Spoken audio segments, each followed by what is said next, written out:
Hi friends, welcome to Deepika reviews. ఈ video మీకు నచ్చినట్లయితే వీడియోని లైక్ చేసి షేర్ చేసి సబ్స్క్రైబ్ చేసుకోవడం మర్చిపోకండి. తులసి ఏడుస్తూ బసవరాజు ఇంట్లోకి వస్తూ ఉంటే, ఏయ్ తులసి, ఆగవే, ఆగు, నా మనవడు ఎక్కడా అని నీలంబరి అడుగుతూ ఉంటుంది. బామ్మగారు, అది అది అని తులసి అంటూ ఉంటుంది. వాడిని జైలుకు పంపించి మళ్ళీ ఎలా వస్తున్నావే ఈ ఇంటికి అని నీలాంబరి అడుగుతూ ఉంటుంది. నువ్వంటే ఇష్టం లేకపోయినా కూడా ఇన్ని రోజులు నా మనవణ్ణి చూసి నిన్ను ఈ ఇంట్లో ఉండనిచ్చాము, నిన్ను భరించాము. ఇప్పుడు నా మనవడే లేడు, నువ్వు ఈ ఇంట్లో ఎలా ఉంటావే? నా ఇంట్లో అడుగు పెట్టడానికి వీల్లేదు అని నీలాంబరి అంటూ ఉంటుంది. ఇది నా అత్తారిల్లు, నేను ఇక్కడే ఉంటాను అని చెప్పి తులసి అంటుంది. ఏంటే, ఏం మాట్లాడుతున్నావు? నా మనవణ్ణి జైలుకు పంపించి మళ్ళీ సిగ్గు లేకుండా ఈ ఇంటికి వచ్చి నా అత్తారిల్లు అంటున్నావా అని చెప్పి నీలాంబరి అంటూ ఉంటుంది. బామ్మగారు, మీరు అవునన్నా కాదన్నా పెళ్ళైన తర్వాత ఆడదానికి భర్త ఇల్లే తన ఇల్లు అవుతుంది. ప్లీజ్ దయచేసి నన్ను లోపలికి వెళ్ళనివ్వండి అని తులసి అంటూ ఉంటుంది. ఒరే బసవా, ఏంట్రా చూస్తున్నావు అని చెప్పి నీలాంబరి అంటూ ఉంటుంది. తులసి, మేము అసలే బాధలో ఉన్నాము, మమ్మల్ని ఇంకా ఇంకా బాధ పెట్టాలని చూడకు, దయచేసి ఇక్కడి నుంచి వెళ్ళిపో అని చెప్పి బసవరాజు అంటూ ఉంటాడు. లేదు మోయ, నేను ఎక్కడికి వెళ్ళను, నేను ఈ ఇంట్లోనే ఉంటాను, ఇది నా ఇల్లు అని చెప్పి తులసి అంటూ ఉంటుంది.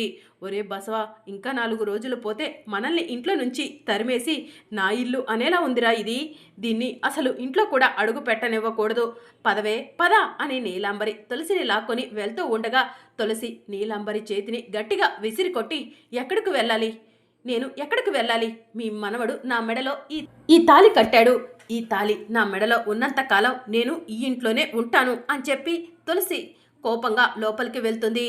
ఓహో, నా మనవడు లేకపోయినా కూడా నువ్వు దర్జాగా ఇక్కడ రాజభోగాలు అనుభవిస్తావా? అక్కడ నా మనవడు శిక్ష అనుభవిస్తుంటే నువ్వు ఇక్కడ రాజభోగాలు అనుభవిస్తూ ఉంటే నేను చూస్తూ ఊరుకోవడానికి నీకు పిచ్చిదానిలాగా కనిపిస్తున్నానా అనే?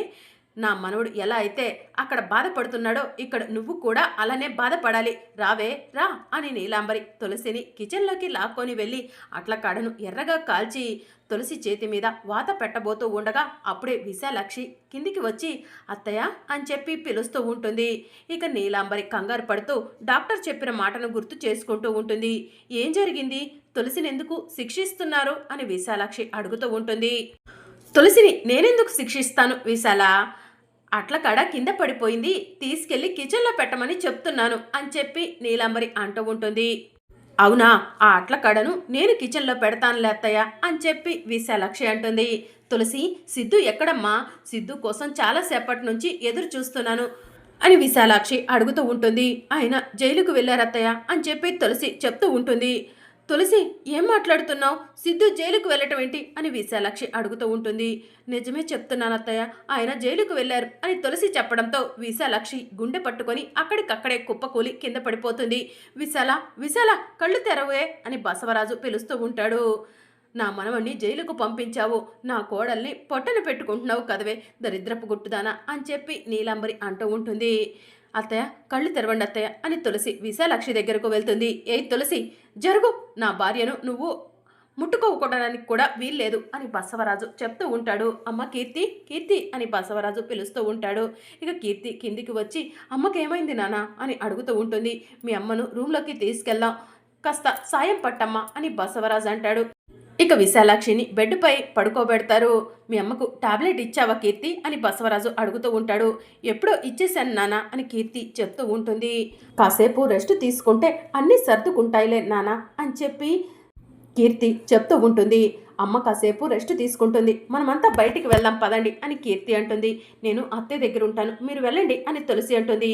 తులసి, నా భార్యను నువ్వు ముట్టుకోవడానికి వీల్లేదు, నా భార్య దగ్గర నువ్వు ఉండటానికి వీల్లేదు, మర్యాదగా ఈ రూమ్లో నుంచి బయటికి నడు అని బసవరాజు అంటూ ఉంటాడు. మోయ, ఎందుకు మోయ ఇలా ప్రవర్తిస్తున్నారు అని తులసి అంటూ ఉంటుంది. నా మనవడికి జైలు శిక్ష పడేలా చేసి నువ్వు ఇక్కడ సంతోషంగా ఉంటావా అమ్మా మహాతల్లి అని చెప్పి నీలాంబరి అంటూ ఉంటుంది. ఒరే బసవా, విశాల కళ్ళు తెరవటానికి చాలా సమయం పడుతుంది. విశాల స్పృహలోకి వచ్చేసరికి ఈ తులసిని పెట్టబేడ సర్ది ఈ ఇంటి నుంచి బయటకు పంపించేసేయాలి, ఈ నష్టజాతకురాలు మన ఇంట్లో ఉండటానికి వీల్లేదు అని నీలాంబరి చెప్తూ ఉంటుంది. ప్లీజ్ బామ్మగారు, అలా మాట్లాడకండి అని తులసి అంటూ ఉంటుంది. అలానే మాట్లాడతాను. నిన్ను చూసిన ప్రతి క్షణం నా మనవడికి శిక్ష పడటానికి నువ్వే కారణమని నాకు గుర్తుకు వస్తూ ఉంటుంది. అది గుర్తుకు వచ్చిన ప్రతిసారి నిన్ను ఎప్పుడు చంపేద్దామా అనిపిస్తూ ఉంటుంది. వద్దే, నా చేత అనవసరంగా నేరాన్ని చేయించకే, మర్యాదగా ఈ ఇంటి నుంచి బయటకు పోవే అని నీలాంబరి అంటూ ఉంటుంది. పద తులసి, మర్యాదగా ఈ ఇంటి నుంచి వెళ్ళిపో అని బసవరాజు అంటూ ఉంటాడు. మరోవైపు సిద్ధుని పోలీసులు స్టేషన్కు తీసుకెళ్తారు. పద సెల్లోకి అని పోలీసులు చెప్తూ ఉంటే, చిన్న సహాయం చేస్తారా అని సిద్ధు అడుగుతూ ఉంటాడు. ఏం చేయాలి అని కానిస్టేబుల్ అడుగుతూ ఉంటాడు. ఒక్కసారి ఫోన్ ఇస్తే వెంటనే ఇచ్చేస్తాను అని సిద్ధు అంటూ ఉంటాడు. ఇది పోలీస్ స్టేషన్ బాబు, నువ్వు అడగగానే ఫోన్ ఇవ్వరు అని చెప్పి కానిస్టేబుల్ చెప్తూ ఉంటాడు. కానిస్టేబుల్, నువ్వు వెళ్ళు, అతని సంగతి నేను చూసుకుంటాను అని స్టేషన్లో పనిచేసే ఎస్ఐ చెప్తూ ఉంటాడు. సిద్ధు బాబు, మీరు ఇలా అరెస్ట్ అవుతారని అసలు అనుకోలేదు. మీ నాన్న నాకు అప్పుడప్పుడు ఫోన్ చేస్తూ ఉంటారు. ఇదిగోండి ఫోన్ తీసుకోండి, ఎవరికి చేసుకోవాలనుకుంటున్నారో చేసుకోండి, ఎవరితో మాట్లాడాలనుకుంటున్నారో మాట్లాడుకోండి, నో అబ్జెక్షన్ మీకు అని చెప్పి ఎస్ఐ ఫోన్ని సిద్ధుకి ఇస్తాడు. సిద్ధు ఫోన్ తీసుకొని చెవి దగ్గర పెట్టుకుంటాడు. ఇక మరోవైపు బసవరాజు తులసిని ఇంట్లో నుంచి బయటకు పంపించబోతూ ఉండగా బసవరాజు ఫోన్ రింగ్ అవుతూ ఉంటుంది. బసవరాజు ఫోన్ నెంబర్ వైపు చూస్తూ ఉంటాడు. ఎవర్రా బసవా అని చెప్పి నీలాంబరి అడుగుతూ ఉంటుంది. స్టేషన్ ఎస్ఐ అమ్మా అని చెప్పి బసవరాజు చెప్తూ ఉంటాడు. ఫోన్ లిఫ్ట్ చేసి మాట్లాడరా అని నీలాంబరి అంటూ ఉంటుంది. ఇక బసవరాజు ఫోన్ లిఫ్ట్ చేయగానే హలో నానా అని సిద్ధు అంటూ ఉంటాడు.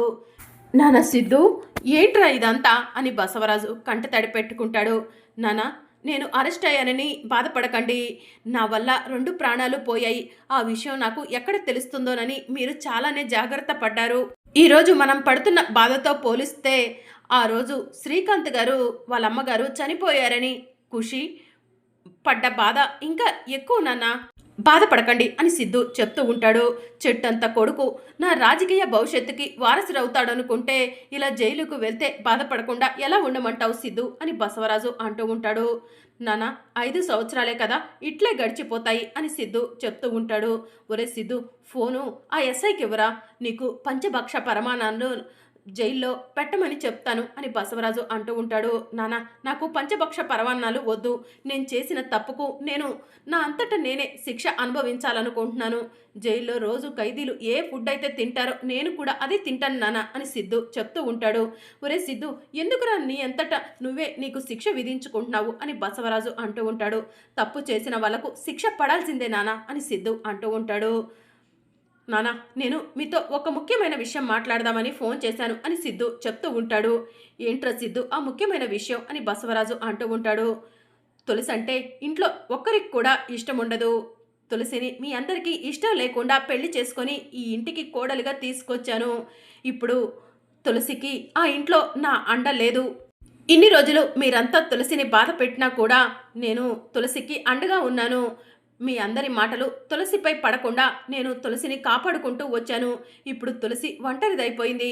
ఆ ఇంట్లో తులసి ఒంటరిగా ఉంటుంది. నేను లేని సమయం చూసి తులసిని బాధ పెట్టకండి నాన్న. నేను ఇంట్లో ఉంటే నాకు ఎంత గౌరవం అయితే ఇస్తారో నా భార్య తులసికి కూడా అలాంటి గౌరవం ఇవ్వండి నాన్న అని సిద్ధు అంటూ ఉంటాడు. ఒరే సిద్ధు, ఏం మాట్లాడుతున్నావురా నువ్వు? నీకు పిచ్చి పట్టిందా ఏంట్రా? నువ్వు జైలుకు వెళ్ళి శిక్ష అనుభవించడానికి కారణం ఆ తులసిరా. అలాంటి తులసికి నీకు ఇచ్చే గౌరవం ఇవ్వాలా అని బసవరాజు అంటూ ఉంటాడు. ప్లీజ్ నాన్న, నేను చెప్పేది వినండి. నేను శిక్ష అనుభవించడానికి తులసి కారణం ఎలా అవుతుంది? నా అంతటా నేనే శిక్ష అనుభవించాలని నేరాన్ని జడ్జి గారి ముందు ఒప్పుకున్నాను. ఇందులో తులసికి ఎలాంటి సంబంధం లేదు నాన్న. దయచేసి నేను చెప్పేది వినండి అని చెప్పి సిద్ధు అంటూ ఉంటాడు. ఒరే సిద్ధు, నువ్వు చెప్పిన మాట నేను విననురా.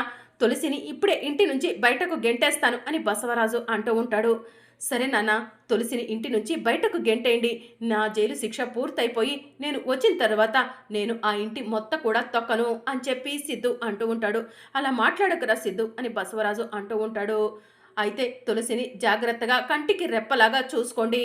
తులసిపై ఎవరు కూడా చెయ్యి చేసుకోవడానికి వీల్లేదు. నాకు ఎలాంటి గౌరవం అయితే ఇస్తారో ఈ రోజు నుంచి నాకు దక్కే గౌరవం అంతా కూడా తులసికి దక్కాలి అని చెప్పి సిద్ధు అంటాడు. కాదు కూడదని తులసిని ఇబ్బంది పెట్టాలని చూస్తే నేను చచ్చినంత ఒట్టు నానా అని చెప్పి సిద్ధు అంటాడు.